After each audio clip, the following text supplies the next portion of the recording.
Good afternoon my dear students. I hope all are fine. అందరు బాగున్నారు అనుకుంటున్నాను. So corona టైంలో జాగ్రత్తగా ఉండండి, జాగ్రత్తగా సబ్జెక్ట్ ఫాలో. సో నేను లాస్ట్ వీడియోస్లో 7 మార్క్స్ క్వశ్చన్లో థర్డ్ బిట్లో ఫస్ట్ బిట్ కవర్ చేయడం జరిగింది, ఫస్ట్ ప్రాబ్లం కవర్ చేయడం జరిగింది. ఏంటి ఆ ప్రాబ్లం? 3 పాయింట్ గుండా పాస్ అయ్యేటటువంటి సర్కిల్ ఈక్వేషన్ ఏంటి అనేది మనం చూడటం జరిగింది. 3 పాయింట్ గుండా పాస్ అయ్యేటటువంటి సర్కిల్ ఈక్వేషన్ని మనం ఏ విధంగా ఫైండ్ అవుట్ చేయాలి, ఆ రిక్వైర్డ్ సర్కిల్ని మనము జనరల్ ఫామ్లో తీసుకోవడం జరిగింది. అది x² + y² + 2gx + 2fy + c = 0. దాని ఈక్వేషన్ 1 అనుకున్నాం. కాబట్టి ఇచ్చినటువంటి 3 పాయింట్స్ని దాంట్లో సబ్స్టిట్యూట్ చేయడం వల్ల 3 ఈక్వేషన్స్ వచ్చినాయి. వాటిని సాల్వ్ చేయడం వల్ల GFC వాల్యూస్ వచ్చినాయి. అవి తీసుకెళ్ళి ఈక్వేషన్ 1లో సబ్స్టిట్యూట్ చేస్తే రిక్వైర్డ్ సర్కిల్ ఈక్వేషన్ వచ్చింది. ఈ విధంగా మనం ఆ ఫస్ట్ బిట్ని ప్రీవియస్ వీడియోలో చూడటం జరిగింది గాయస్. సో ఆ ప్రాబ్లం చేయడం వస్తే ఈ ప్రాబ్లంకి రండి, అది రాకపోతే ముందు అది నేర్చుకుని ఇళ్ళకి రండి. So next one of the uh problem తర్వాత one of the important 7 marks question చెప్పబోతున్న ప్రాబ్లం. అది థర్డ్ బిట్లో థర్డ్ చూడండి, థర్డ్ బిట్లో థర్డ్ ఎంత బాగుంటుంది మనకి. థర్డ్లో థర్డ్ అంటే రైట్. థర్డ్ బిట్లో థర్డ్ ప్రాబ్లమ్స్ని చూడబోతున్నాం. థర్డ్ ప్రాబ్లం వస్తే ఫోర్త్ ప్రాబ్లం కూడా వచ్చేసినట్టు. ఓకే, ఈ రెండు కవర్ అయిపోతాయి. థర్డ్ బిట్లో third question and fourth question. ఈ థర్డ్ క్వశ్చన్లో అగైన్ ఏంటంటే 4 ప్రాబ్లమ్స్ ఉన్నాయి, సబ్ బిట్స్. దాంట్లో ఒకటి తీసుకుంటా, మళ్ళీ అగైన్ రిమైనింగ్ ప్రాబ్లమ్స్ మీరు హోంవర్క్ చేయొచ్చు. ఓకే మై డియర్ స్టూడెంట్స్, ఏంటి థర్డ్ ప్రాబ్లం చూద్దాం. అక్కడ క్వశ్చన్ చదువుతాం మీకు అర్థం. So that the following 4 points, ఎన్ని ఇచ్చాడు ఇక్కడ? 4 points. So that the following 4 points are ఏమన్నాడు? కాన్సైక్లిక్. అంటే 4 పాయింట్ ఇచ్చేసి అవి కాన్సైక్లిక్ అని ప్రూవ్ చేయమంటున్నాడు. సో దట్ ప్రూవ్ చేయమంటున్నాడు. నెక్స్ట్ ఇంకేమంటున్నాడు? Continue find the equation of the circle on which they lie. అదేవిధంగా ఈ 3-4 పాయింట్స్ ఎక్కడైతే ఏ సర్కిల్ మీద అయితే ఉంటాయో, ఏ సర్కిల్ మీద అయితే ఉంటుందో ఆ సర్కిల్ ఈక్వేషన్ ఏంటి అని కూడా అడుగుతున్నాడు. ఇక్కడ ఫస్ట్ ఏమంటున్నాడు? ఇలా 2 బిట్స్ ఉన్నాయి. 4 పాయింట్ ఏం చెప్పాలి మనం? కాన్సైక్లిక్ అని చెప్పాలి. ఇచ్చినటువంటి గివెన్ 4 పాయింట్స్ కాన్సైక్లిక్ అని చెప్పాలి. సెకండ్ ఏంటి? ఈ 4 పాయింట్స్ అనేవి ఒక సర్కిల్ మీద ఉంటాయంట. ఆ సర్కిల్ ఈక్వేషన్ ఏంటో అడుగుతున్నాడు. 2 బిట్స్ ఉన్నాయి ఇక్కడ. రైట్ మై డియర్ స్టూడెంట్స్, ఇక్కడ మనకి ఈ ప్రాబ్లంలో న్యూ కాన్సెప్ట్ కనబడుతుంది. ఏంటి? సర్కిల్ ఈక్వేషన్ ఏంటి? So concyclic. కాన్సైక్లిక్ అంటే ఆల్రెడీ థియరీలో ఎక్స్ప్లెయిన్ చేసిన, అయినా నో ప్రాబ్లం, మళ్ళీ ఒకసారి గుర్తు చేస్తున్నాను. కాన్సైక్లిక్ అని వేటిని అంటే పాయింట్స్ని కాన్సైక్లిక్ పాయింట్స్ అంటారు. ఎన్ని ఉండాలి? 4 ఉండాలి మినిమం. ఈ 4 పాయింట్స్ని కాన్సైక్లిక్ అని చెప్పాలంటే ఇక్కడ అదే మన క్వశ్చన్ అనమాట. గివెన్ 4 పాయింట్స్ కాన్సైక్లిక్ అని ప్రూవ్ చేయమన్నాడు. ఆ 4 పాయింట్స్ కాన్సైక్లిక్ అని ప్రూవ్ చేయాలంటే అవి those are call given points concyclic అని చెప్పాలంటే ఆ 4 పాయింట్స్ కూడా ఎలా ఉండాలంటే ఆ 4 పాయింట్స్ కూడా they are lie on the same circle. That is the definition. If the given points 4 PQRS అనుకుంటే ఈ P, Q, R, S are concyclic, then ఆటోమేటిక్గా, లేదంటే ఇఫ్ ఆటోమేటిక్గా ఏమవుతుంది? P, Q, R, S are concyclic if are they ఏదనుకున్న వాళ్ళకి if and only if at time వస్తుంది. If ఏమవుతుంది? ఆటోమేటిక్గా they are lie on the given points lie on the same circle. అంటే ఇచ్చినటువంటి 4 పాయింట్స్ అనేవి ఏవైనా 4 పాయింట్స్ అనేవి ఒకే ఒక సర్కిల్ మీద ఉన్నాయనుకోండి, సేమ్ సర్కిల్ మీద ఉన్నాయనుకోండి. 3 పాయింట్స్ ఈ సర్కిల్ మీద ఇంకో పాయింట్ పోయి అవుట్ సైడ్ లేదా అనదర్ సర్కిల్ మీద ఉంటే ఆ 4 పాయింట్స్ కాన్సైక్లిక్ అన్నాం. కాన్సైక్లిక్ అనాలంటే మినిమం 4 పాయింట్స్ ఉండాలి. ఆ 4 పాయింట్స్ కూడా ఏముండాలి? సేమ్ సర్కిల్ మీద ఉండాలి, ఒకే సర్కిల్ మీద ఉండాలి. Which points are lie on the same circle, then those points are called as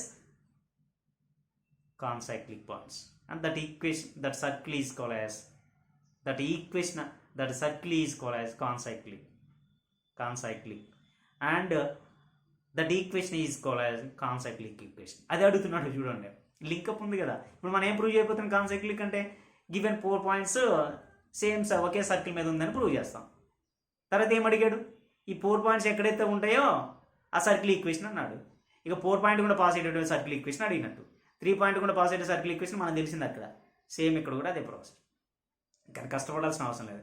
మనం 4 పాయింట్స్ని కాన్సిక్వెంట్ ప్రూవ్ చేయాలనుకుంటే ఆటోమేటిక్గా ఒక ఈక్వేషన్ వస్తుంది. అదే రిక్వైర్డ్ ఈక్వేషన్ అయిపోతుంది మనకి. ఇక్కడ టెన్షన్ అవసరం లేదు.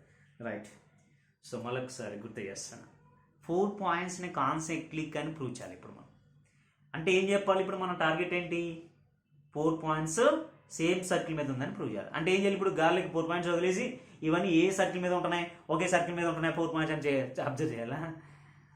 సో అది మనం కోఆర్డినేట్ జియోమెట్రీలో అలా పాయింట్ వైజ్ కాకుండా మనం ఏం చేయబోతున్నాం అంటే ఫస్ట్ ఇప్పుడు ఈ 3 పాయింట్ దీంట్లో ఏవైనా 4 పాయింట్స్లో ఇప్పుడు మనం ఏం చేయబోతున్నాం అంటే ఈ 4 పాయింట్స్లో ఏవైనా 3 పాయింట్స్ తీసుకోండి. మీకు నచ్చిన ఏవైనా 3 పాయింట్స్ తీసుకోండి. ఈ 3 పాయింట్ గుండా పాస్ అయ్యేటటువంటి సర్కిల్ ఈక్వేషన్ ఫైండ్ అవుట్ చేయండి. సేమ్ ఇందాక ఫస్ట్ బిట్లో చేసినట్టు, ప్రీవియస్ వీడియోలో ఫస్ట్ బిట్లో చేసినట్టు 3 పాయింట్ గుండా 4 పాయింట్లలో ఉన్నాయి కదా గివెన్ పాయింట్స్. ఇవి కాన్సైక్లిక్ అని ప్రూవ్ చేయాలంటే నేను లాజిక్ చెప్పబోతున్నా, దాని వర్కింగ్ రూల్ చెప్పబోతున్నా. 4 పాయింట్స్ కాన్సైక్లిక్ అని ప్రూవ్ చేయాలంటే ఏం చేయాలంటే 4th పాయింట్ వదిలేసి 3 పాయింట్ తీసుకోండి. మీకు నచ్చిన ఏవైనా ఒక 3 పాయింట్ తీసుకోండి. వాటిని గుండా పాస్ అయ్యేటటువంటి ఏం చేయాలి ఇప్పుడు మనం? సర్కిల్ ఈక్వేషన్ ఫైండ్ అవుట్ చేయాలి. అంటే ఏంటంటే మనం ఏం చేసినట్టు 3 పాయింట్ గుండా పాస్ అయ్యేటట్టు సర్కిల్ ఈక్వేషన్ ఫైండ్ అవుట్ చేసినాం. అంటే ఈ 3 పాయింట్స్ గివెన్ పాయింట్స్ ఎక్కడ ఉన్నట్టు? సేమ్ సర్కిల్ మీద ఉన్నట్టు 3 పాయింట్స్. మన టార్గెట్ ఏంది? 4th వన్ కూడా ఉండాలి అదే సర్కిల్ మీద. కాబట్టి ఏం చేయాలి ఇప్పుడు? మన సర్కిల్ ఈక్వేషన్ వచ్చింది కదా, ఇప్పుడు వదిలేసిన పాయింట్ ఉంటుంది కదా, ఈ పాయింట్ తీసుకెళ్ళి ఈ సర్కిల్ ఈక్వేషన్లో దీన్ని సబ్స్టిట్యూట్ చేయాలి. సబ్సిడీ అయితే సాటిస్ఫై అయింది అనుకోండి, 0 వచ్చింది అనుకోండి, ఇండేట్గా గివెన్ 4 పాయింట్స్ ఏం చేద్దాం? ఫస్ట్ 3 పాయింట్ కూడా పాస్ అయితే ఇది circle equation. 4th point subsidy చేయడం వల్ల సాటిస్ఫై అయింది. అంటే ఇండేట్గా ఏంటి? గివెన్ 4 పాయింట్స్ ఏం చేస్తున్నట్టు? సేమ్ సర్కిల్ మీద ఉన్నట్టే కదా. ఈ సర్కిల్ ఏం చేస్తుంది? ఈ 4 పాయింట్ కూడా పాస్ అవుతుంది అంటే ఈ పాయింట్స్ ఏమన్నట్టు? సేమ్ సర్కిల్ మీద ఉన్నట్టే కదా. గది మన వర్కింగ్ రూల్ అనమాట. అంటే ఇప్పుడు మన వర్కింగ్ రూల్ ఏంటి? 4 పాయింట్స్ని కాన్సిక్వెంట్ చూపెట్టాలంటే ఇండైరెక్ట్గా ఏం చెప్పాలి? 4 పాయింట్ సేమ్ సర్కిల్ మీద ఉందని ప్రూవ్ చేయాలి. 4 పాయింట్ సేమ్ సర్కిల్ ఉందని చూడాలంటే కష్టం, మనం గాలి చూడటం. కాబట్టి మనం ఏం చేయాలి? ఈ 4 పాయింట్లు ఏవైనా 3 పాయింట్ తీసేసుకొని ఆ 3 పాయింట్ కూడా పోయేటటువంటి సర్కిల్ ఈక్వేషన్ ఫైండ్ అవుట్ చేయాలి. తర్వాత వదిలేసిన పాయింట్ సబ్స్టిట్యూట్ చేయాలి. సాటిస్ఫై అయితే గివెన్ 4 పాయింట్స్ ఆర్ కాన్సిక్వెంట్. అది టార్గెట్. ఇక మరి 3 పాయింట్ కూడా పాస్ అయ్యేటటువంటి సర్కిల్ ఈక్వేషన్ ఎలా ఫైండ్ చేయాలో ప్రీవియస్ వీడియోలో చూసినాం. మళ్ళీ నేను ఒక ప్రాబ్లం తీసుకొని చేయబోతున్నా. సో మీకు ఇది ఎట్లా ఉంటుంది అంటే దాని ప్రాక్టీస్ లెక్స్ ఉంటుంది. ఎప్పుడు దాన్ని మీరు పర్ఫెక్ట్గా అర్థం చేసుకుని వస్తాయి. ప్రీవియస్ వీడియోని పర్ఫెక్ట్గా అర్థం చేసుకుని వస్తాయి. Okay right. సో కాబట్టి నేను మళ్ళొకసారి 3 పాయింట్ కూడా పాస్ అయ్యేటటువంటి సర్కిల్ ఈక్వేషన్ ఏంటో చూస్తా. దాని తర్వాత 4th పాయింట్ సబ్సిడీ చేస్తాను. సబ్సిడీ చేయడం వల్ల ఆటోమేటిక్ మనకి ఏమవుతుందంటే తెలుసా? సాటిస్ఫై అవుద్ది. సో దట్ అన్నాడు కాబట్టి 100% సాటిస్ఫై అవుతుంది. సాటిస్ఫై అవ్వలేదంటే మీరు ఎక్కడో మిస్టేక్ చేసినట్టు. మై డియర్ స్టూడెంట్స్ మళ్ళీ ఒకసారి చెక్. సో దట్ అంటే సాటిస్ఫై అవ్వాల్సిందే. కాబట్టి 3 పాయింట్ కూడా బయట సర్కిల్ ఈక్వేషన్ 4th సాటిస్ఫై అవుతుంది. 4 పాయింట్స్ ఏమవుతాయి? కాన్సిక్వెంట్ అవుతుంటుంది. మరి ఇక్కడ ఉన్న సర్కిల్ ఏమైంది? Required circle. ఇది అడుగుతున్నాడు కదా, ఈ 4 పాయింట్ ఏ సర్కిల్ మీద ఉంటాయో ఆ సర్కిల్ ఈక్వేషన్ అన్నాడు. ఇక మనం కనుక్కోవాల్సిన అవసరం లేదు. ఈ 4 పాయింట్ దీని మీద ఉంటుందంటే అదే కదా మన సర్కిల్ ఈక్వేషన్ రిక్వైర్డ్. కాబట్టి ఇక్కడ కూడా ఎట్ ఏ టైం మనకి అన్ని వచ్చేస్తాయి. ఆ క్వశ్చన్ ఉన్న ఆల్ వచ్చేస్తుంటాయి. కాన్సిక్వెంట్ ప్రూవ్ చేసినట్టయితే రిక్వైర్డ్ సర్కిల్ కూడా వస్తుంది మనకి. ఓకే, నేను ఒక ప్రాబ్లం తీసుకున్నా. ఇక్కడ 4 ప్రాబ్లమ్స్ ఉన్నాయి. థర్డ్ బిట్లో థర్డ్ క్వశ్చన్ కాబట్టి 4 ఉన్నాయి కాబట్టి నేను ఏం తీసుకోపోతా? Third problem. థర్డ్లో థర్డ్ తేడా ఉందా? థర్డ్ బిట్లో థర్డ్ క్వశ్చన్లో థర్డ్ ప్రాబ్లమ్స్ ఆ బిట్ తీసుకోబోతుంది. ఏంటి ఆల్రెడీ నేను రాసి పెట్టుకున్నాను చూడండి, టైం వేస్ట్ కాకుండా. ఏంటది? 3 పాయింట్స్ని, ఆ 4 పాయింట్స్, ఆ 4 పాయింట్స్ని థర్డ్ బిట్లో థర్డ్లో థర్డ్ 4 పాయింట్స్ మనం ఏమనుకుంటున్నాం అంటే ఎప్పుడైనా ఆ 4 పాయింట్స్ మనం ఏమనుకున్నాం? అక్కడ 3 పాయింట్స్ని ఏబీసీ అనుకున్నాం, ఇక్కడ ఏబిసిడి అనుకోవచ్చు. కాకపోతే నేను PQRS అంటాను కన్ఫ్యూజ్ అవ్వకుండా. PQRS అని. Let the given points P 1, -6, Q 5, 2 and R 7, 0 and S -1, -4. ఇలా వాడు ఇచ్చినటువంటి 4 పాయింట్స్ని మనం PQRS అనుకుందాం. ఈ PQRSలో ఏవైనా 3 పాయింట్ తీసుకొని 3 పాయింట్ కూడా పాస్ అయ్యేటటువంటి సర్కిల్ ఈక్వేషన్ మనం ఫైండ్ అవుట్ చేద్దాం. Okay right. సో దాన్ని మనం రిక్వైర్డ్ అనొద్దు. ఇక్కడ రిక్వైర్డ్ కూడా అనుకోవచ్చు, కాన్సెక్ట్లిక్ అదే కాబట్టి. కాన్సెక్ట్లిక్ అని ఇంకా ప్రూవ్ చేయలేదు కాబట్టి రిక్వైర్డ్ అనొద్దు, జస్ట్ సర్కిల్ అనుకుందాం అంతే. Let the equation of the circle అని తీసుకున్నాం అంతే. Let the equation of the అక్కడ let the required equation of the circle అన్నాం. అక్కడ ఎక్కడ కూడా లెట్ ద రిక్వైర్డ్ ఈక్వేషన్ అనుకోవచ్చు, కానీ ఇదే ముందు కాన్సెప్ట్ ఈక్వేషన్ మనకి ఎక్కడ ప్రూవ్ చేయకముందు, అందుకే ముందు రిక్వైర్డ్ అనొద్దు. Just let the equation of the circle is అని చెప్పేసి అది తీసుకోండి. ఏంటిది? x² + y² + 2gx plus 2fy plus c equal to 0. దీన్ని సేమ్ అక్కడ అనుకున్నాడు ఇక్కడ కూడా ఈక్వేషన్ 1 అనుకోండి. జనరల్ ఫామ్ లో సర్కిల్ ఈక్వేషన్ తీసుకుంటా సేమ్. అక్కడ ఏం చేసిన 3 పాయింట్ కూడా positive circle equation general form అయితే తీసుకున్నా. అక్కడికి డిఫరెంట్ ఏంది, అక్కడ రిక్వైర్డ్ అనేమో ఇక్కడ అంటారు. అదే తేడా మనకి, రైట్. సో మనం దీన్ని సర్కిల్ ఈక్వేషన్ ఇప్పుడు ఏం చేయాలి చెప్పండి. ఇక ఈ 3 పాయింట్ పీక్యూఆర్ తీసుకున్నాం, లైన్ ఉన్నాయి. ఇక పక్కన ఎస్ పక్క పెట్టండి. ఏం చేయాలి, 1/1 పాయింట్ దీంట్లో సబ్స్టిట్యూట్ చేయాలి. మనం అక్కడ ఏం రాసిన డిఫరెంట్ ఏంటంటే గుర్తుపెట్టుకుని అక్కడికి ఇక్కడికి అది ఏంది రిక్వైర్డ్ అంటున్నాం కాబట్టి ఆటోమేటిక్గా 3 పాయింట్ కూడా పాస్ అయ్యేది సర్కిల్ ఇది. ఇది 3 పాయింట్ కూడా పాస్ అవుతుందో లేదో తెలియదు మనకి, కానీ ఇప్పుడు మనం తీసుకోబోతున్నాం, చెక్ చేయబోతున్నాం. కాబట్టి మనం ఏం చేయాలి, ఇది దీని మీద సబ్స్టిట్యూట్ చేయాలి. సబ్స్టిట్యూట్ చేసి మనం ఫైనల్గా 3 పాయింట్ కూడా పాస్ అయ్యే సర్కిల్ ఈక్వేషన్ అని అనుకోవాలి. కాబట్టి అక్కడ ఏం చేసినాం, అక్కడికి ఇక్కడ డిఫరెంట్ వర్కింగ్ రూల్ చూడండి. అక్కడ ఏం చేసినాం, it is passing the given points అని రాసినాం, కానీ it is passing the given point అని రాయద్దు, సబ్స్టిట్యూట్ చేయండి అంతే. ఏం లేదు, అదొకటి different. Substitute A P equal to 1, -6 in equation 1. దాన్ని ఇక్కడ ఇలా రాసుకుంటే వెళ్ళండి. అక్కడేమో it is passing through the equation 1 passing through the given points అని రాసుకుంటాం. దానికి దీనికి different. Substitute P equal to 1, -6 in equation 1.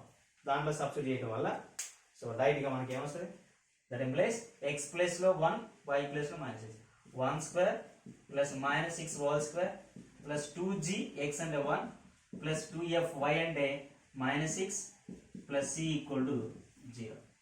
దీన్ని సింప్లిఫై చేస్తే 1² అంటే 1, -6 హోల్ స్క్వేర్ అంటే 36 and plus 2g minus 2 6 12f plus c equal to 0. దీన్ని సింప్లిఫై చేస్తే మనకి ఏమొస్తుంది చూడండి. ఇక్కడ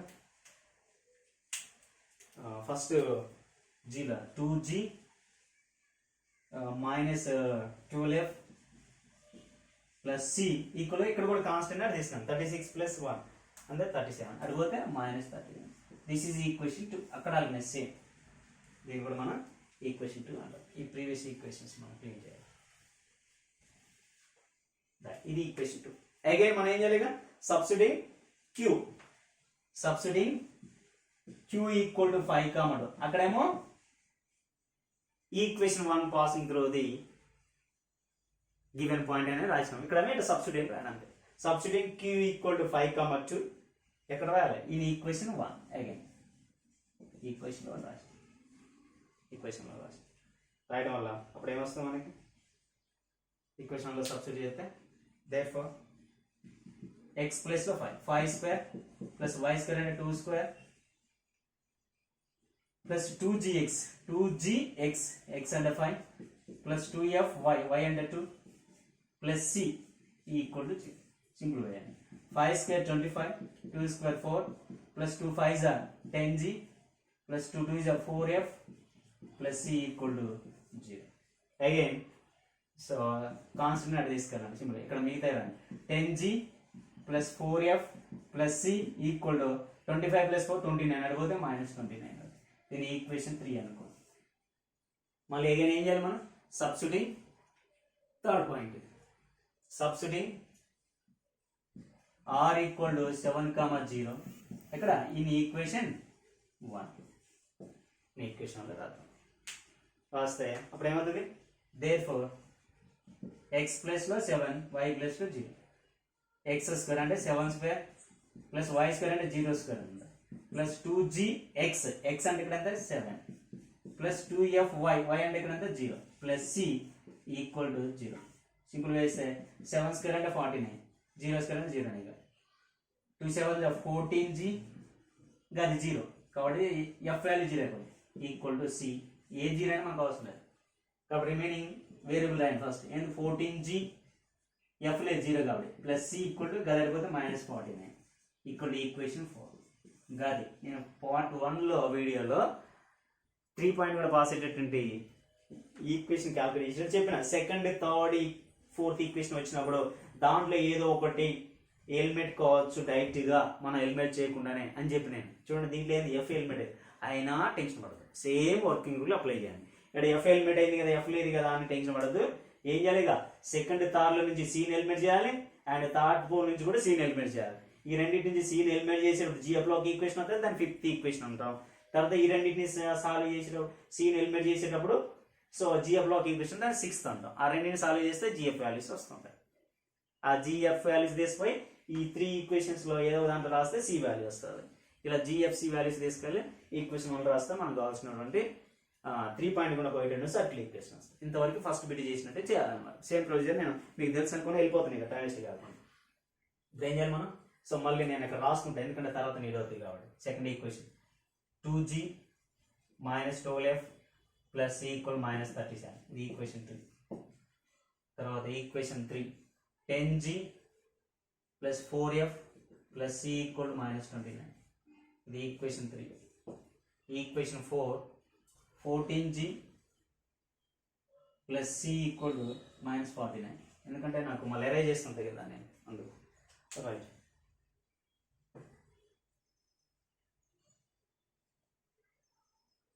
ఇప్పుడు ఏం చేయాలి? మన టార్గెట్ ఏంటి? 3 పాయింట్ సబ్స్టిట్యూట్ చేయడం వల్ల 3 ఈక్వేషన్స్ వచ్చినాయి. ఇప్పుడు ఏం చేయాలి? 3 ఈక్వేషన్ సాల్వ్ చేయాలి. ఎట్టా? Second, third and third, fourth అది వర్కింగ్. కాబట్టి ఇప్పుడు మనం ఏం చేయాలి? ఇప్పుడు from second and third, from equation 2 and 3, equation 2 నుంచి 3 నుంచి. ఈక్వేషన్ 2 అండ్ 3 ఏముంది చెప్పండి? ఈక్వేషన్ 2 మనకి ఏముంది? 2g - 12f + c = -37 అండ్ 3 ఏముంది మనకి? 10g + 4f + c = -29. ఏం చేయాలి? సేమ్ వర్కింగ్ రకమే. సెకండ్ ఈక్వేషన్ లో సైన్ చేంజ్ చేయాలి. చేంజ్ చేస్తే ఏమొస్తుంది? ఇక్కడ ప్లస్ ఉంది కాబట్టి మైనస్ వస్తుంది, ప్లస్ ఉంది కాబట్టి మైనస్ వస్తుంది, ప్లస్ ఉంది కాబట్టి మైనస్ వస్తుంది, మైనస్ ఉంది కాబట్టి పాజిటివ్ వస్తుంది. ఓకే, సో ఏం వర్కింగ్ చేస్తే సింప్లిఫై చేస్తే ఇక్కడ నెగిటివ్ పాజిటివ్ కాబట్టి సపరేట్ చేయాలి. 10 నుంచి 2 పోతే 8, ఇక్కడ 10 దానికి మైనస్ ఉంది కాబట్టి -8g. ఇది నెగిటివ్, ఇది నెగిటివ్ కాబట్టి బోత్ సేమ్ సైన్ ఉంది కాబట్టి యాడ్ చేయాలి. 12 + 4 ఎంత? 16 -16f. ఇక plus minus cancel equal to ఇది నెగిటివ్, ఇది పాజిటివ్ కాబట్టి సపరేట్ చేయాలి. 37 నుంచి 29 పోతే ఎంత? 8 కాబట్టి బిగ్ దాని మైనస్ ఉంది కదా -8. బట్ అన్నిట్లో నెగిటివ్ ఉంది అండ్ ఆల్సో 8 పోతుంది. -8 పెట్టి డివైడ్ చేయాలి మొత్తాన్ని. -8 పెట్టి డివైడ్ చేస్తే ఇది ఏమవుతుంది? 0 అవుతుంది. ఇక్కడ మైనస్ పోయింది, 8 2 టైమ్స్ పోయింది అంటే +2f అవుతుంది. ఇక్కడ -8 1 టైం 1. దిస్ ఈజ్ ఈక్వేషన్ ఎంత? 5. సేమ్ పార్ట్ 1లో చేసినట్టే, ఫస్ట్ ప్రాబ్లంలో చేసినట్టు. సో రైట్, ఇది ఈక్వేషన్ 1. ఇప్పుడు ఏం చేయాలి? ఇక మనం ఏం చేయాలి? ఇప్పుడు సెకండ్ థర్డ్ సాల్వ్ చేస్తే సి ఎగిరిపోయింది, జిఎఫ్లో ఒక ఈక్వేషన్ దాని 5th ఈక్వేషన్. ఇప్పుడు ఏం చేయాలి? థర్డ్ ఫోర్త్ సాల్వ్ చేసి సిని ఎలిమినేట్ చేసి జిఎఫ్లో ఒక ఈక్వేషన్ దాని 6th అనుకోవాలి. రైట్,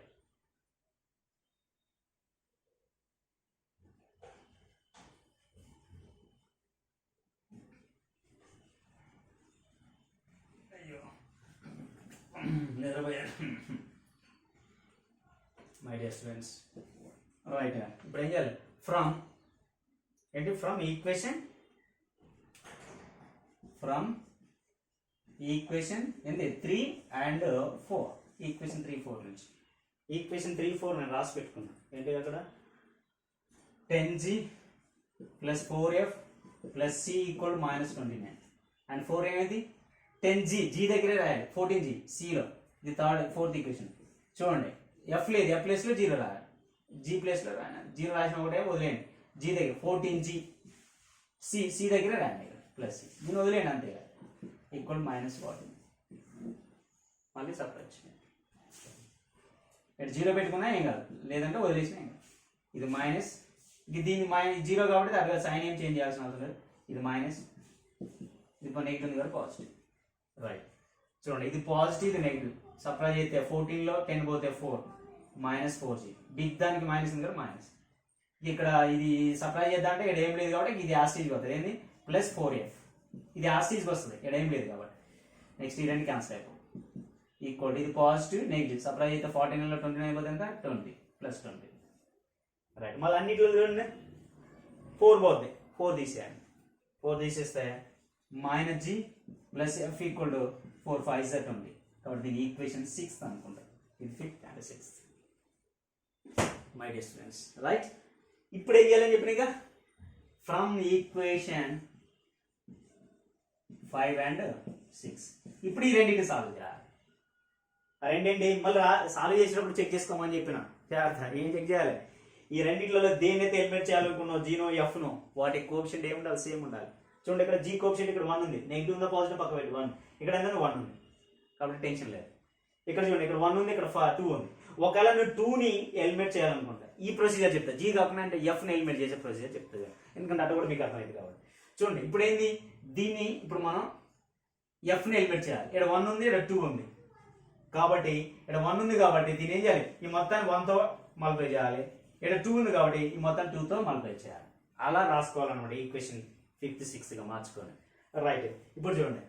సో ఈక్వేషన్ ఇప్పుడు ఏనా 5th రాయాలి. దీన్ని ఎఫ్ కోఎఫిషియంట్ ఏంది, డైరెక్ట్ జీని ఎలిమినేట్ చేయొచ్చు, నాకు ఈజీ అయిపోతుంది. కాకపోతే ఇంకో ఇక్కడ సేమ్ లేకుండా ఉన్నదాన్ని ఎలా చేయాలనే ఫస్ట్ దాంట్లో డౌట్ ఉంటుంది కాబట్టి ఆ డౌట్ క్లియర్ అవ్వడం కోసం నేను చెప్తాను ఇక్కడ. రైట్, సో కాబట్టి ఇప్పుడు నేను ఎఫ్ని ఎలిమినేట్ చేయాలనుకున్నా, డైరెక్ట్ జీ ఎలిమినేట్ అయితే ఎందుకంటే సేమ్ ఇక్కడ కోఎఫిషియంట్ సేమ్ ఉంది, కానీ కాకపోతే మీకు ఎఫ్ కోఎఫిషియంట్ డిఫరెంట్గా ఉంది కాబట్టి అది ఎలా చేయాలనే దానికోసం ఈ ప్రాబ్లం నేను రిస్క్ తీసుకుంటాను. రైట్, కాబట్టి ఇప్పుడు చూడండి, ఎఫ్ కోఎఫిషియంట్ ఎంత ఉంది, ఇక్కడ 1 ఉంది, ఇక్కడ ఎంత ఉంది, 2 ఉంది. కాబట్టి ఏం చేయాలి, ఈక్వేషన్ ఏమో దీని కోఎఫిషియంట్ ఏదైతే ఉందో ఈక్వేషన్ ఏమో దీని కోఎఫిషియంట్ ఏదైతే ఉందో దీంతో మల్టిప్లై చేయాలి, దీనేమో దీని కోఎఫిషియంట్తో మల్టిప్లై చేయాలి. కాబట్టి ఇప్పుడు 5th ఈక్వేషన్ ని మనం దేని కోఎఫిషియంట్తో మల్టిప్లై చేయాలి, ఇది ఎంత ఉంది 1. ఇక 1తో మల్టిప్లై చేస్తే ఏమవుతుంది, ఇదే అవుతుంది లాస్ట్, ఏమవుతుంది g + 2f = 1 అన్నమాట. అంటే ఏం చేసిన ఇక్కడ ఈక్వేషన్ 5th ని ఇంటూ 1 చేసిన అట్లా రాసుకుని బ్రాకెట్లో మీకు క్లారిటీ కోసం, ఎందుకంటే కరెక్షన్ చేసినప్పుడు అర్థం కావాలి. రైట్, ఈ ఈక్వేషన్ చూడండి 6th వచ్చినప్పుడు ఏం చేయాలి, ఎఫ్ కోఎఫిషియంట్ ఇక్కడ దీని ఏం చేయాలి, ఇక్కడ ఎఫ్ కోఎఫిషియంట్ చూడండి ఎంత 2 ఉంది కాబట్టి దీని మొత్తం 2తో ప్రొడక్ట్ చేయాలి. 2 ఇంటూ జీ అనేది -2g ప్లస్ 2f ఇక్కడ 2 5 ఎంత 25 ఎంత 10. ఇది ఎట్లా చేసినాం, ఈక్వేషన్ 6ని ఇంటూ సిన్స్ అనమాట. ఎట్లా వచ్చింది, ఈక్వేషన్ 6ని ఏం చేసిన ఇంటూ 2 చేసి.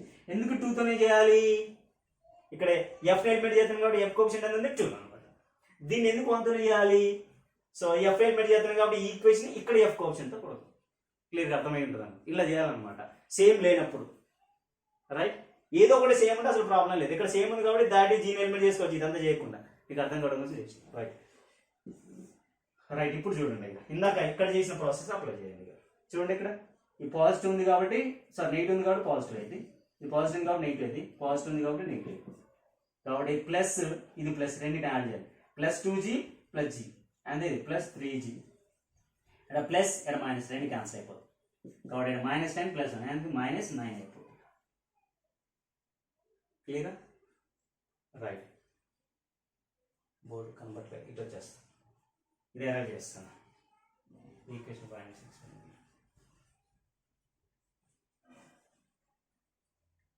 రైట్. 3g = మనకి ఏమొచ్చింది -9 వచ్చేసింది కాబట్టి g = -9 ప్రొడక్ట్ ఉంది కాబట్టి డివిజన్ అయింది. 3 1 3 3 ఎంత అవుతుంది -3 కాబట్టి g వాల్యూ ఎంత వచ్చింది మనకి -3 వచ్చేసింది. రైట్, ఇది తీసుకెళ్ళి మనం ఎక్కడ రాయాలి, 5th 6th లలో. 5th అరేంజ్ చేసిన ఆల్రెడీ, ఇక 6th ఉంది కాబట్టి ఇంట్లో రాస్తాను. 5th లో కానీ 6th లో కానీ రాయాలి. ఫ్రమ్ ఈక్వేషన్ 6 లో రాస్తాను. ఈక్వేషన్ 6 ఏముంది ఇక్కడ, -g + f = 5. g వాల్యూ ఎంత వచ్చింది -3. ఇక్కడ g వల్ల -3 అది, అప్పుడు +3 అవుతుంది, ప్లస్ f = 5. అర్థమవుతుంది, ఇలా కన్ఫ్యూజ్ అవుతే రాసుకోండి. మైనస్ అంటే g + -3 ప్లస్ f = 5. అప్పుడు f = 5, ఇది ఎట్లా ఉండదు, ఇది అడిపోతే -3. 5 - 3 అంటే 2. దేర్ఫోర్ f = ఎంత వచ్చింది 2 వచ్చేసింది. f వాల్యూ 2, g వాల్యూ -3 వచ్చింది, f వాల్యూ 2 వచ్చేసింది. f value 2. ఓకే, ఇప్పుడు gf వాల్యూ వచ్చింది కాబట్టి తీసుకెళ్ళి ఎక్కడ రాయాలి, 2nd 3rd 4th లలో ఏదో దాంట్లో రాయాలి, సేమ్ మనం అక్కడ ఫస్ట్ ప్రాబ్లం చేసినట్టు. రైట్,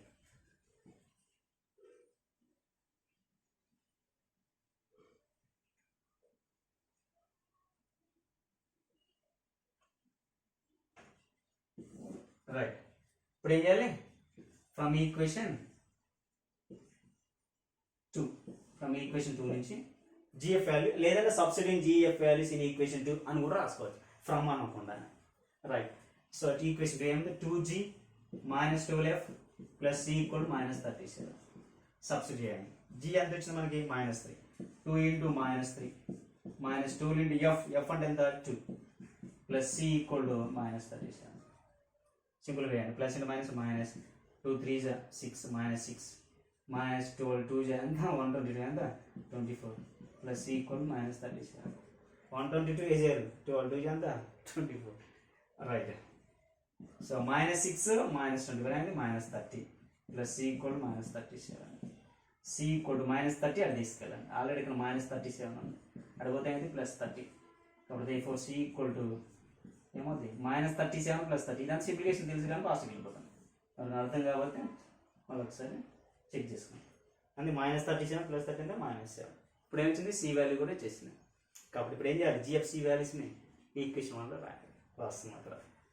సబ్స్టిట్యూటింగ్ ఇప్పుడు వాడండి, substituting g equal to -3 and f equal to 2 and c equal to -7 in equation 1. we get equation 1లో రాస్తే చూడండి ఏమొస్తుంది. ఈక్వేషన్ 1లో రాస్తే మీరు క్లిక్ చేసి వీడియోని రాసుకున్న తర్వాత మళ్ళీ ఇటు ఎందుకంటే ఎర్రర్ చేస్తున్నారు. ఈక్వేషన్ 1 ఏముంది మనకి, x² + y² + 2g. g అంటే ఇక్కడ ఎంత -3, x + 2f, f అంటే ఇక్కడ ఎంత 2, y + c అంటే ఇక్కడ ఎంత -7 ఈక్వల్ టు 0. ఇది సింప్లిఫై చేస్తా, x² + y² + -2 3 23 అంతా 6x 2 2 22 అంతేనా 4. అట్లా రాసేరు, అలాంటి మ్యాథమెటిక్స్ ఇంకేదో కనిపెట్టలా. +2 వాళ్ళందరూ కలిసి కనిపెడితే దాన్ని నన్ను ఎడిటింగ్ చేసి దాన్ని ఫాలో అవుతాం అంత. అలాంటి ఏం లేవు, 2 3 × 23 కాదు, 2 2 22 కాదు, ఎంత 2 3 6 2 2 4. కామెడీ కోసం అది సీరియస్గా తీసుకో, రైట్. యాక్చువల్గా ఇంతతో ప్రాబ్లం అయిపోయింది అక్కడ. దిస్ ఇస్ ద ఇక్కడ ఈక్వేషన్ ఆఫ్ ది అని చెప్పి రాసుకున్నాం అక్కడ ఫస్ట్ ప్రాబ్లంలో, కానీ ఇక్కడ అది అయిపోలే. ఇప్పుడు ఏంటి ఈక్వేషన్ ఇంకా లాస్ట్ కంక్లూజన్కి వస్తున్నాం చూడండి. ఇది ఈ ఈక్వేషన్ ఏంటిది మనకి 3 పాయింట్ గుండా పాస్ అయ్యేటటువంటి PQR 3 పాయింట్ కూడా పాస్ అయ్యేటటువంటి సర్కిల్ ఈక్వేషన్. అంటే ఇలా ఉందనుకుందాం, ఇది ఇక్కడ మనకి P ఉంది, ఇక్కడ Q ఉంది, ఇది R ఉంది. ఇప్పుడు ఏం చేయాలి మనం, ఇప్పుడు ఇంకో 4th పాయింట్ వదిలేసినాం కదా, ఆ 4th పాయింట్ కూడా దీని మీద ఉంటుందని ప్రూవ్ చేయాలి, ఎక్కడ ఉంటుంది వేసి అని ప్రూవ్ చేయాలి. ఇది PQR పాయింట్ కూడా పాస్ అయ్యేటటువంటి సర్కిల్ ఈక్వేషన్ అనమాట. ఇప్పుడు మనం ఏం చేయాలి, ఇప్పుడు మనం 4th పాయింట్ని సబ్స్టిట్యూట్ చేయాలి. దీని ఈక్వేషన్ ఏమనుకోవాలంటే 6th అయిపోయింది 7th అనుకుంటాం, ఈక్వేషన్ ఏమనుకుంటాం ఇంతవరకు అయిపోయింది కదా. సో అక్కడ దేవర్ the required equation of the circle equation రాసి ఇప్పుడు రాయద్దు. ఇప్పుడు ఏం చేయాలంటే సబ్స్టిట్యూటింగ్, ఇప్పుడు ఏం చేయాలి, last point s equal to, నేను అరైజ్ చేసిన ఇక్కడ s ఈక్వల్ టు థర్డ్ అంతేగా QRS -1, -4 in the above equation, లేదా నేను ఈక్వేషన్ 7 ఇది అబోవ్ ఈక్వేషన్, అది ఈక్వేషన్ 7 వి గెట్. ఇప్పుడు ఏం చేయాలి, ఇది సబ్స్టిట్యూట్ చేయడం వల్ల అది సాటిస్ఫై అయింది అనుకోండి, ఆటోమేటిక్ 4th పాయింట్ కూడా ఏం చేస్తున్నాడు, సేమ్ అదే సర్కిల్ మీద ఉన్నట్టు, రైట్. సో రైట్ సబ్స్టిట్యూట్ చేస్తే చూడండి, సాటిస్ఫై అవ్వాలి, అవ్వకపోతే మనం ఎక్కడో మిస్టేక్ చేసినట్టు అక్కో. ఓకే, సో కాబట్టి x బదులు -1 y బదులు -1 whole square plus y plus లో -4 హోల్ స్క్వేర్ -6 × x ప్లస్ లో -1 ప్లస్ 4 × y ప్లస్ లో -4 -7 ఈక్వల్ టు 0. ఇది గట్ట మనకి సాటిస్ఫై అవ్వలేదు అనుకో, నా తిప్పలు ఉంటుంది. ఎందుకంటే ఈక్వేషన్స్ కూడా లేవు, అన్నీ అరేంజ్ చేసుకున్నాం. ఇక వీడియోని మళ్ళీ ఇంటికి రావాలి నేను, రైట్. మీరైతే మీ దగ్గర ఉంటుంది కాబట్టి చెక్ తీసుకోవచ్చు ఎక్కడ మిస్టేక్ చేశారు. రైట్, సింపుల్గా చేద్దాం. -1² ఎంత 1 ప్లస్ -4 హోల్ స్క్వేర్ ఎంత ఇది 16 మైనస్ ప్లస్ 6 1 ఎంత 6 ప్లస్ -4 4 ఎంత 60 -7 ఈక్వల్ టు 0. ఎందుకు అయినట్టు అనిపిస్తుంది చూడండి, +16 -16 +1 +6 అంటే ఇది 7, ఇది -7, ఇది కూడా క్యాన్సిల్ అయ్యింది ఆటోమేటిక్గా 0 = 0.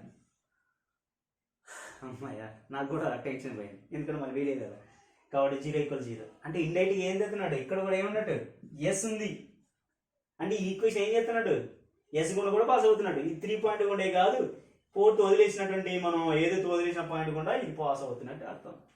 అంటే ఇండైరెక్ట్గా ఈ 4 పాయింట్స్ ఏమన్నది సేమ్ సర్కిల్ మీద ఉంది, అదే కదా, అదే అర్థం. Therefore P, Q, R, S are lie on the same circle.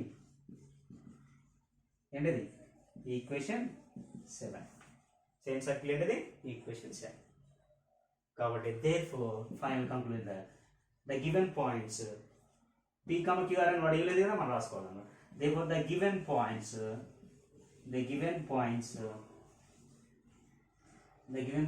are ఏంటిది concyclic. స్పెల్లింగ్ మిస్టేక్ ఉంది చూసుకోండి. concyclic. the given points are concyclic. Clear. ఇప్పుడు ఏమడిగిండు? ఓకే 3 పాయింట్ అనేవి 4 పాయింట్స్ అనేవి ఒకే సర్కిల్ మీద ఉన్నాయి కాబట్టి వాటి కాన్సైక్లిక్ పాయింట్స్ అన్న. మరి కాన్సైక్లిక్ ఈక్వేషన్ అడిగాడు. కాన్సైక్లిక్ ఈక్వేషన్ ఏంటి? ఈక్వేషన్ 7. ఎందుకంటే ఈ 4 పాయింట్ కూడా పాస్ అయ్యే సర్కిల్ ఈక్వేషన్ అంటే ఇదే కదా, ఇక మనం కష్టపడి చేయాల్సిన అవసరం లేదు. కాబట్టి therefore the required ఇప్పుడు రాద్దాం. the required ఇందాక రాయాలా, ఇక్కడ రాయాలి, ఎందుకంటే కాన్సైక్లిక్ అని ప్రూవ్ అయింది కాబట్టి ఇప్పుడు రాస్తాను. therefore the required equation of the concyclic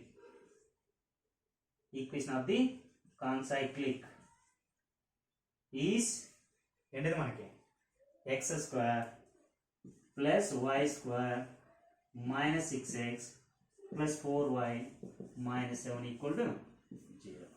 This is the required equation of the concyclic. ఇదంతా రిటర్న్ రాయడం అప్రూవ్ అయిపోయిన తర్వాత ఏం లేదు, ఒక్కసారి చెక్ చేస్తా ఆన్సర్ రైట్. నాకు తృప్తిగా ఉంటుంది, మీకు కూడా తృప్తిగా ఉంటుంది, హ్యాపీగా రాసుకోవచ్చు. థర్డ్లో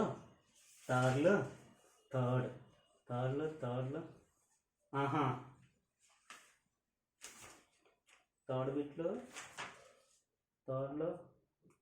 వాడు ఇవ్వలేదు ఇక్కడ. ఎందుకని? సోదటి కదా, సాటిస్ఫైన్ కదా. సాటిస్ఫైన్ అంటే ఇది మనం ఇక వాడు ఆన్సర్ ఇవ్వాల్సిన అవసరం లేదు, ఎందుకంటే సాటిస్ఫైన్ కదా. కాబట్టి టెస్ట్కి ఆన్సర్ ఇవ్వలేదు, ఎందుకంటే సోదట్ అన్నాడు కాబట్టి సాటిస్ఫైన్ కాబట్టి ఎండే మనం ప్రూవ్ చేసినట్టు. ఇది కరెక్ట్ అని అర్థం, ఒరిజినల్ అని అర్థం. రైట్ మై డియర్ స్టూడెంట్స్, దీన్ని నేను ఇప్పుడు బ్రీఫ్గా ఒక 2 minutes చెప్పబోతున్నా, టైం కూడా ఎక్కువ అవుతుంది కాబట్టి వీడియోకి. రైట్, ఏమడుగుతున్నాడు? ఈ ప్రాబ్లం ఏంటంటే 4 పాయింట్స్ గుండా పాస్ అయ్యేటటువంటి ద గివెన్ 4 పాయింట్స్ని మనం ఏం ప్రూవ్ చేయాలి? కాన్సైక్లిక్ అని ప్రూవ్ చేయాలి. So that the given following points 4 points are concyclic. తర్వాత కాన్సైక్లిక్ అని ప్రూవ్ చేసిన తర్వాత ఈ 4 points find the equation of the which they lie అంది, find the equation of the circle which they lie అంది given points. మళ్ళీ ఏమంటున్నాడు? Circle equation find out చేయమన్నాడు. ఎప్పుడు? ఈ 4 పాయింట్స్ ఏ సర్కిల్ మీద అయితే ఉంటే ఆ సర్కిల్ ఈక్వేషన్ ఫైండ్ అవుట్. ఇది క్వశ్చన్ అన్నమాట. దీనికి ఏం చేయాలి చెప్పండి, బ్రీఫ్లీ మళ్ళీ చెప్పు. ఏం చేయాలి? ఈ 4 పాయింట్ గుండా పాస్ అయ్యేటటువంటి సర్కిల్ ఈక్వేషన్ కావాలి ఇప్పుడు మనకి. కాబట్టి దానికోసం ఇప్పుడు మనం ఏం చేయబోతున్నాం అంటే 3 పాయింట్, ఆ 4 పాయింట్స్ PQRS అనుకున్నాం. ఇప్పుడు ఎస్ని పక్క పెట్టి 3 పాయింట్ గుండా పాస్ అయ్యేటటువంటి సర్కిల్ మనకు కావాలి కాబట్టి ఫస్ట్ బిట్లో చేసినట్టు దాన్ని జనరల్ ఫామ్ అనుకుంటున్నాం. x² + y² + 2gx + 2f5 equal to దాని ఈక్వేషన్ 1. ఇక ఫస్ట్ బిట్లో పార్ట్ 1లో ఫస్ట్ బిట్లో చేసినట్టు చేయాలి యాక్షన్. ఏం చేయాలి? ఫస్ట్ పాయింట్ తీసుకుపోయి ఈక్వేషన్ 1లో సబ్స్టిట్యూట్ చేస్తే GFCలోకి equation, that is second equation. తర్వాత Q పాయింట్ తీసుకెళ్ళి ఈక్వేషన్ 1లో సబ్స్టిట్యూట్ చేస్తే దట్ ఈస్ GFCలో ఇంకో థర్డ్ ఈక్వేషన్ వస్తుంది.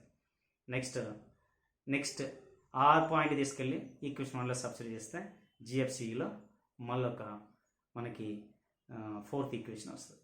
ఇలా 3 పాయింట్ గుండా ఫోర్త్ వదిలేసి 3 పాయింట్ గుండా పాస్ అయ్యేటటువంటి సబ్స్టిట్యూట్ చేయడం వల్ల సో మనకి 3 ఈక్వేషన్స్ వచ్చినాయి. ఇప్పుడు ఏం చేయాలి? సెకండ్, థర్డ్, 4 ఈక్వేషన్స్ ఉన్నాయి, ఫోర్త్ ఈక్వేషన్ ఉన్నాయి. కాబట్టి సెకండ్ని థర్డ్ని సాల్వ్ చేసి సిని ఎలిమినేట్ చేయాలి. GFలోకి equation, that is the 5th equation. తర్వాత థర్డ్, 4th నుంచి సిని ఎలిమినేట్ చేస్తే మళ్ళీ GFలోకి equation, that is the 6th equation. ఇప్పుడు 5th, 6thని మనం ఏం చేయాలి? మళ్ళీ GFలలో ఉన్నాయి కాబట్టి సాల్వ్ చేస్తే GF వాల్యూస్ వస్తాయి. అది తీసుకెళ్ళి సెకండ్, థర్డ్, 4th ఏదో దాంట్లో సబ్స్టిట్యూట్ చేస్తే C వస్తాయి. ఇప్పుడు GFC వాల్యూస్ తీసుకెళ్ళి మనం ఏం రాయాలి? ఈక్వేషన్ 1లో రాయాలి. రాస్తే మనకి ఒక సర్కిల్ ఈక్వేషన్ ఇగో ఇలా వస్తుంది అనమాట. ఇప్పుడు ఇది యాక్చువల్గా ఫస్ట్ బిట్లో అయితే మనకి ఏం జరుగుతాం? ఇది రిక్వైర్డ్ ఈక్వేషన్ సర్కిల్ వస్తుంది, 3 పాయింట్ కూడా పాస్ అయ్యేటటువంటి. కానీ ఇప్పుడు మనకి 3 పాయింట్ కూడా పాస్ అయ్యేది కాదు, మనకు కావాల్సింది 4 పాయింట్ కాన్సెక్ట్ అని చెప్పాలి అది. కాబట్టి ఇప్పుడు ఇది ఏం చేస్తుంది? PQR పాయింట్ కూడా పాస్ అవుతుంది. కాబట్టి S కూడా దీని మీద ఉంటుందని ప్రూవ్ చేయాలి. అందుకోసం ఏం చేసిన? వదిలేసిన పాయింట్ని సబ్స్టిట్యూట్ చేసిన దీని మీద. సబ్స్టిట్యూట్ చేయడం వల్ల మనకి సాటిస్ఫై అయింది. ఇలా సాటిస్ఫై అవ్వాలి, 0 = 0 రాకపోతే ఇక్కడ మిస్టేక్ చేసినట్టు GFC వాల్యూ మిస్టేక్ చేసినట్టు మనం బ్యాక్ వెళ్ళి చెక్ చేసుకోవాలి. అదే లేదు ఎగ్జామ్ అంత టైం లేకపోతే 0 = 0 వేయడమే అంతే, వాడు అదంతా చూసుకుంటారు. కాబట్టి లేదంటే ఈక్వేషన్ మిస్టేక్ అయింది, final answer 1 mark cut 2 marks cut అవుతూ ఉంటాయి. Better to go to back and check once check, ఎక్కడ మిస్టేక్ చేసినా చెక్ చేసుకుంటే బెటర్. సో రైట్, ఇప్పుడు సాటిస్ఫైడ్ అంటే ఆటోమేటిక్గా ఇది పీక్యూఆర్ఏ ఉండే కాదు, ఏంది ఎస్ గుండు కూడా పాస్ అవుతున్నట్టు ఇండైరెక్ట్గా. కాబట్టి it is pass into the given point అని అర్థం. కాబట్టి ఈ 4 గివెన్ పాయింట్స్ అన్ని కూడా ఏమన్నట్టు ఇదే సర్కిల్ మీద ఉన్నట్టు. కాబట్టి కాన్సైక్లిక్ డెఫినేషన్ ఏంటి? The given points which points are lie in the same circle. ఏ పాయింట్స్ అయితే సేమ్ సర్కిల్ మీద ఉంటుందో ఆటోమేటిక్గా సార్ మన ఆ పాయింట్స్ని కాన్సైక్లిక్ ఉన్నాయి. కాబట్టి ఈ 4 పాయింట్స్ అనేది సేమ్ సర్కిల్ మీద ఉంది. కాబట్టి ఆటోమేటిక్గా given point PQRS are lie in the same circle, that is equation 7. కాబట్టి they were the given points are concyclic. కాబట్టి కాన్సైక్లిక్ అంటే మనకు వచ్చేసింది. ఆ గివెన్ పాయింట్స్ని కాన్సైక్లిక్ ఎలా ప్రూవ్ చేయాలో అయిపోయింది. ఇప్పుడు ఏం కావాలి? ఆ కాన్సైక్లిక్ ఈక్వేషన్ కావాలి. మరి ఇవి ఎక్కడైతే ఉంటుందో అదే కదా సర్కిల్ ఈక్వేషన్. కాబట్టి ఈ 4 పాయింట్స్ ఎక్కడ ఉన్నాయి? ఈ సర్కిల్ మీద కదా. కాబట్టి this is the required equation of the circle. This is the problem. Understood my dear students? I hope అర్థం కాకపోతే మళ్ళీ ఒకసారి బ్యాక్ వెళ్ళి చెక్ చేసుకున్నా అప్పండి, ఎక్కడ అర్థం కాదు అక్కడ వీడియో క్లిక్ చేయి. ఇది బెస్ట్ మీకు అడ్వాంటేజ్. అదే క్లాస్ రూమ్ అయితే అర్థం కాకపోతే క్లాస్ ఎగిరిపోతుంది, బెల్ అయితే బ్రేక్ టైం లంచ్ టైం అయితే ఎగిరిపోతుంది. కానీ అట్ట కాదు, ఎక్కడ అర్థం కాదు మళ్ళీ ఫస్ట్ నుంచి వినవచ్చు నిదానంగా మీరు. సో అది ఒక ఫెసిలిటీ ఉంది. మళ్ళీ మీకు ఏమైనా అర్థం కాకపోతే కామెంట్లు పెట్టండి, లేకపోతే మీరు పర్సనల్గా ఫోన్ చేయండి, లేదంటే ఇంకా పర్సనల్గా ఏదైనా మెసేజ్ పెట్టండి, మీకు క్లారిటీ చేస్తా. రైట్, ఇది ఇంపార్టెంట్ కాన్సెప్ట్ అమ్మా, జాగ్రత్తగా చూసుకోవాలి. రైట్, సో కాబట్టి ఇది థర్డ్ బిట్లో 4 ప్రాబ్లమ్స్ ఉన్నాయి. థర్డ్ అని క్లోజ్ చేసుకున్నా. ఇక ఫస్ట్ది సెకండ్ది అండ్ థర్డ్ బిట్లో థర్డ్లో ఫస్ట్ సెకండ్ ఫోర్త్ది ఉంది. అవి మీరు హోంవర్క్లో చేయండి దయచేసి మై డియర్ స్టూడెంట్స్. మీకోసం కష్టపడుతున్నాను, మీకోసం మీరు కష్టపడుకోండి. రైట్, థర్డ్ బిట్ కంప్లీట్ అయిపోయింది. 4 పాయింట్ కాన్సైక్లిక్, ఆ కాన్సైక్లిక్ ఈక్వేషన్. 4th ప్రాబ్లం చూడండి, అది కూడా ఇంపార్టెంట్, చాలాసార్లు కూడా అడిగింది. ఇక్కడ ఏమంటున్నాడు చూడండి. 4th ప్రాబ్లం ఒకసారి మీ దృష్టి తీసుకొస్తున్నా. 4th ప్రాబ్లం, థర్డ్ బిట్లో 4th problem. If 2, 0, 0, 1, 4, 5 and 0, C. మీకు ఇక్కడ రాస్తా బోర్డు మీద నేను సి అంటే మీకు ఏమవుతుంది? Right, just it side. 4th ప్రాబ్లంలో ఒకసారి చూడండి. 4th ప్రాబ్లం ఏమంటున్నాడు? 4 పాయింట్ ఇచ్చాడు 4th ప్రాబ్లంలో. థర్డ్లో 4thలో ఏమంటున్నాడంటే 2, 0. ఇది చాలాసార్లు అడిగా మనం గుర్తుపెట్టుకున్నాను. 0, 1 ఇవన్నీ అడిగిన క్వశ్చన్ లేదు. నేను ఇవన్నీ 7 మార్కులు అన్నీ కూడా ఫస్ట్ ఇంపార్టెంటే చెప్తున్నా. అండ్ 0, C అని ఇచ్చేసింది. ఏమన్నాడు చూడండి, ఇవి 4 పాయింట్స్. క్వశ్చన్ రీడ్ చేస్తా. If 2, 0, 0, 1, 4, 5 and 0, C are concyclic అంటున్నాడు. అంటే ఈ 4 పాయింట్స్ అంట కాన్సైక్లిక్ పాయింట్స్ అంట. ఏమడుగుతున్నాడు? Then find C. ఇక్కడున్న సి ఉంది కదా, వదిలేసిన సి, మనం వదిలేసినటువంటి సి ఉంది కదా, వై కోఆర్డినేట్ అన్నోన్ వాల్యూ వాడు ఇచ్చినటువంటి. సరే మనం వదిలేడు, వాడు ఇవ్వనటువంటి వై కోఆర్డినేట్ 4th పాయింట్లో వై కోఆర్డినేట్ ఇవ్వలేదు కదా, దాన్ని అడుగుతున్నాడు. ఈ వాల్యూ అడుగుతున్నాడు. ఈ వాల్యూ ఎప్పుడంట? ఈ 4 పాయింట్స్ అనేది కాన్సైక్లిక్ అయినప్పుడు. Given points are concyclic, then find C అని అంటున్నాడు క్వశ్చన్. కాబట్టి ఏం ఇక్కడ మనం కష్టపడాల్సిన అవసరం లేదు. సేమ్ వర్కింగ్ దీని అలాగనే చేసుకుంటూ వెళ్ళాలి. కాకపోతే కొంచెం చిన్న మాడిఫికేషన్ జరుగుతూ ఉంటుంది. అవి నేను చెప్తుంటా జాగ్రత్తగా, ఒక 5 minutesలో చెప్తుంటా. 4th ప్రాబ్లం మీరు హోంవర్క్లో చేసేసాను. చూడండి ఏం రాసుకోవాలంటే రాసేటప్పుడు సేమ్ ఈ ప్రాబ్లం అలాగనే. ఈ ప్రాబ్లం అయినాక అక్కడ మీ రిమైనింగ్ ప్రాబ్లమ్స్ థర్డ్ బిట్లో ఫస్ట్, సెకండ్, 4th అయిపోయిన తర్వాత ఈ ప్రాబ్లం చేసేటప్పుడు మీరు రాయాలంటే let the given points P, Q, R, S. ఇక్కడ కూడా సేమ్ అంటున్నాను. ఓకేనా అనుకున్నారా? రైట్, ఇక్కడ ఒక చిన్న పాయింట్ రాలి. అక్కడ ఏం లెట్ ద ఈక్వేషన్ సర్కిల్ రాసినాం. ఇక్కడ ఏం రాయాలి? సిన్స్ దీస్ ఆర్ కాన్సైక్లిక్ అని రాసుకోవాలి. దీస్ ఆర్ కాన్సైక్లిక్ అని రాయాలి. ఓకేనా? రైట్, దీస్ ఆర్ కాన్సైక్లిక్ అని రాసిన తర్వాత అంతవరకు అయిపోయింది. నెక్స్ట్ ఇక్కడ ఏం చేసినాము? ఈ problem let the equation of the, కాకపోతే ఆ ప్రాబ్లం దగ్గర పెట్టిన అబ్జర్వ్ చేయండి, నా వీడియో చెప్పేటప్పుడు. Let the equation of the circle is x² + y² + 2x + 2y + = 0 అనుకున్నాం. కానీ ఇక్కడ ఏం రాస్తారంటే let the equation of the concyclic అని రాయండి. Let the equation of the concyclic, అక్కడ సర్కిల్ అని రాస్తాను. Let the equation of the concyclic circle is అని చెప్పేసి అప్పుడు అక్కడ ఉన్నటువంటి ఏదైతే ఉందో x² + y² + 2x + 2y + 0 రాయండి. అక్కడ ఏం రాసిన తర్వాత ఈక్వేషన్లో ఫస్ట్ పాయింట్ సబ్స్టిట్యూట్ చేసినాం. కానీ ఇక్కడ ఏం చేయాలి? సబ్స్టిట్యూట్ అనండి, ఏం కాదు, ప్రాబ్లం లేదు. సబ్స్టిట్యూట్ అని ఇక్కడ కూడా సబ్స్టిట్యూట్ అనండి, కన్ఫ్యూజ్ అవ్వకుండా. సబ్స్టిట్యూట్ ఫస్ట్ పాయింట్ సబ్స్టిట్యూట్ చేయండి. సేమ్ మళ్ళీ ఈక్వేషన్ 2 వస్తుంది. మళ్ళీ సబ్సిడీ సెకండ్ పాయింట్ సబ్సిడీ అని ఈక్వేషన్ 3 వస్తుంది. లాస్ట్ ఎస్ని వదిలేసేసి 3 పాయింట్ని సబ్సిడీ చేయండి, మళ్ళీ 3 ఈక్వేషన్ వస్తాయి. సెకండ్, థర్డ్, ఫోర్త్ మళ్ళీ సేమ్ రెండింటిని సాల్వ్ చేయండి. జీ ఈక్వేషన్ వస్తుంది, రెండింటిని సాల్వ్ చేయండి, జీ వస్తుంది. సో జిఎఫ్లో ఈక్వేషన్ మళ్ళీ ఆ రెండింటిని సాల్వ్ చేయండి. సెకండ్, థర్డ్ సాల్వ్ చేయండి, జిఎఫ్లోకి ఈక్వేషన్ దాని ఫిఫ్త్ అనుకుంటా. మళ్ళీ థర్డ్, ఫోర్త్ సాల్వ్ చేయండి, దాంట్లో మళ్ళీ జిఎఫ్లోకి ఈక్వేషన్ దాని సెకండ్, రెండింటిని సాల్వ్ చేయండి. అప్పుడు జిఎఫ్సి వాల్యూస్ జిఎఫ్లు వస్తాయి. అవి తీసుకెళ్ళి ఎక్కడ రాయాలి? మీకు వచ్చిన సెకండ్, థర్డ్, ఫోర్త్ ఉంది కదా, సేమ్ ఇక అక్కడ సేమ్ ప్రాసెస్ అట్నే రాయాలి. అప్పుడు సి వస్తాయి.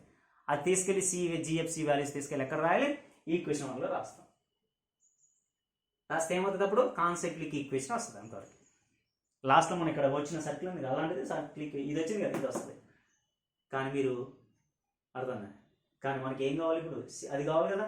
మరి ఇది కాన్సెప్ట్లిక్ ఈక్వేషన్ అంటే ఆటోమేటిక్గా వదిలేసిన పాయింట్ కూడా ఏముంటుంది? దీని మీద ఉంటుంది కదా. ఎందుకని కాన్సెప్ట్లిక్ అన్నాడు కదా వాడే. కాబట్టి ఏం రాయాలి ఇక్కడ? ఇట్ ఈజ్ ఇక్కడ సబ్స్టిట్యూట్ అను, సబ్స్టిట్యూట్ ప్లేస్లో మీరు ఏం చేయాలంటే ఈ పాయింట్ని ఇక్కడ రాసుకోవాలి. ఇది కాన్సెప్ట్లిక్ ఈక్వేషన్ కాబట్టి అక్కడ ఏం రాయాలి? రైట్గా ఇక్కడ సబ్స్టిట్యూట్ అనొచ్చు, లేకపోతే it is passing through the S equal to 0, C అని రాయండి. ఎందుకని? అవి కాన్సెప్ట్లిక్ పాయింట్స్ కాబట్టి ఆటోమేటిక్గా ఆ సర్కిల్ 3 పాయింట్ కూడా పీక్యూఆర్ఏ కదా, వేసుకుంటూ కూడా పోతుంది కదా. అదే సో పాస్ అవుతుంది కాబట్టి ఆటోమేటిక్ ఏం చేయాలి? దీని అలానే సబ్స్టిట్యూట్ చేయాలి. సబ్స్టిట్యూట్ చేస్తే ఏమొస్తాం అనుకో, ఇక్కడ అన్నోన్ వాల్యూస్ ఏదైతే ఉందో అది వస్తాం. That is the final answer. ఆ సి వాల్యూ వస్తుంది, అది ఫైనల్ ఆన్సర్. కాకపోతే ఇక్కడ విచిత్రం ఏంటంటే సి ఎలా వస్తుంది అంటే డైరెక్ట్గా సి ఈక్వల్ అని రాదు. ఏమవుతుంది? For example 2c² + 5c + 1 equal ఎలా వస్తుంది? క్వాడ్రిక్ ఈక్వేషన్ వస్తుంది. దీన్ని ఫ్యాక్టర్స్ ద్వారా అయినా, లేకపోతే x = -b + or -b² - 4ac/2a formula ఉంది కదా అలా, లేకపోతే x ప్లస్ ఇక్కడ ఏంది c ఈక్వల్ అని రాస్తుంటారు. లేదనుకుంటే ఫ్యాక్టర్స్ అని క్యాల్కులేట్ చేయండి. రూట్లో వస్తుంది, ఫ్యాక్టర్స్ రావు, ఈ ఫార్ములాలో సబ్స్టిట్యూట్ చేయండి. కానీ మీరు జాగ్రత్తగా అప్పుడు సి వాల్యూకి 2 వాల్యూస్ వస్తాయి, దాంట్లో ఒక వాల్యూ తీసుకోవాలి. ఎందుకు ఒక వాల్యూ తీసుకోవాలంటే ఈ ప్రాబ్లం ఎవరు చేస్తారో చూస్తాను నేను, ఎంతమంది చేస్తారో చూస్తాను. సి వాల్యూ ఒకటే తీసుకోవాలి. ఎందుకో చెప్పండి? లాస్ట్ సి వాల్యూ 0 వస్తుంది. సో కాబట్టి సి వాల్యూ ఇక్కడ 0 రాసి అనుకోండి. అదా ఇది మనకి సి వాల్యూ అక్కడ మనకి 2 వాల్యూస్ వస్తాయి. సి = 1 ఒకటి అండ్ 14/3 సంథింగ్ వస్తుంది. సి వాల్యూ అనేది 1 ఇక్కడ రాసిన అనుకోండి. ఆల్రెడీ 0,1 అయితే ఆల్రెడీ 0,1 పాయింట్ ఉంది కదా, అందుకే 1 తీసుకోకూడదు. 14/3 అనేది ఫైనల్ ఆన్సర్ అవుతాం. ఆన్సర్ 14/3 వస్తుంది. ఫైనల్ ఇక్కడ సి వాల్యూ క్యాలిక్యులేట్ చేస్తే 1 and 14/3 వస్తుంది. కానీ 14/3 అనేది ఫైనల్గా ఆన్సర్ తీసుకోగలుగుతాం. దేర్ఫోర్ సి = 14/3 అని రాస్తాం. ఎందుకని? సి వాల్యూ 1 తీసుకుని అనుకోండి, అప్పుడు అనేది 0,1 పాయింట్ అయింది. Fourth point second point same అయినప్పుడు ఉన్న పాయింట్స్ ఏమి 3 అవుతాయి. అప్పుడు కాన్సెక్వెంట్ 4 ఉండాలి కదా, అందుకోసం సి వాల్యూ 1 తీసుకోకూడదు. సో కాబట్టి డైరెక్ట్గా సి = 14/3 అని రాస్తాం. సో అది ఫైనల్గా మీరు రాస్తే సరిపోతుంది. సి = 14/3 అని రాస్తున్నాను. బ్రాకెట్లో సి ≠ 1 అని అంతే. ఇంకంతే వాడు ఎందుకని తెలిసిపోతుంది టీచర్స్కి. Okay my dear student. కాకపోతే ఇక్కడ మీరు గుర్తుపెట్టుకోవాల్సింది ఏంటంటే ప్రాబ్లం ఎక్కడ వస్తుందంటే, దీంట్లో ప్రాబ్లం ఎక్కడ పే చేస్తాం ఒకసారి చెప్తాను. మీరు కాన్సెప్ట్లిక్ ఈక్వేషన్ ఏమనుకుంటారు? General form x² + y² + 2gx + 2fy + c = 0 అనుకుంటారు కదా. కానీ కన్ఫ్యూజ్ అవుతారు. ఎందుకని? రిక్వైర్డ్ మనకి ఇచ్చినటువంటి ప్రాబ్లంలో కూడా సి ఉంది కదా, ఈసీ సేమ్ అనుకుంటారు. అందుకోసమే ఇక్కడ మనకు కావాల్సినటువంటి పాయింట్స్లో సి ఉంది కాబట్టి మన ఫైనల్ రిజల్ట్స్లో మనం రిక్వైర్డ్ సర్కిల్ ఈక్వేషన్ అనుకునేటప్పుడు జనరల్ ఫామ్లో సి అనుకోవద్దు. ఏమనుకోవాలి? C' అనుకోండి. అప్పుడు కన్ఫ్యూజ్ కాకుండా అదొక్కటి చిన్న మార్కేషన్. C' అనుకోండి. అర్థమవుతుందా మై డియర్ స్టూడెంట్స్? C' అనుకోండి.